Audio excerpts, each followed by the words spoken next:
lang kasing nakakaintindihan eh. Still waiting kami.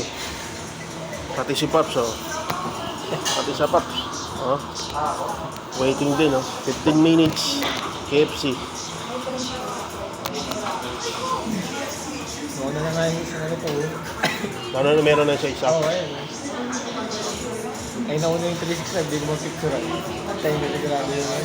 Sa akin, double booking. Pinapa-cancel pa ni customer. Na double book daw siya. Kage.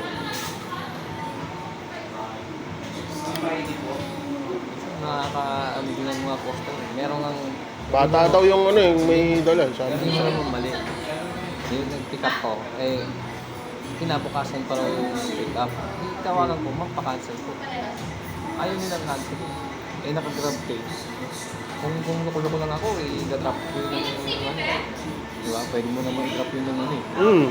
Sabi ko, tapos sabi, magtitip. Paano ko kayo magtitip, ma'am? Paano siya magtitip? Eh, Grab pay? nga, oo. Pero hindi ko, sabi ko, ma'am, gawan niyo ng paraan kung pwede nyo cancel.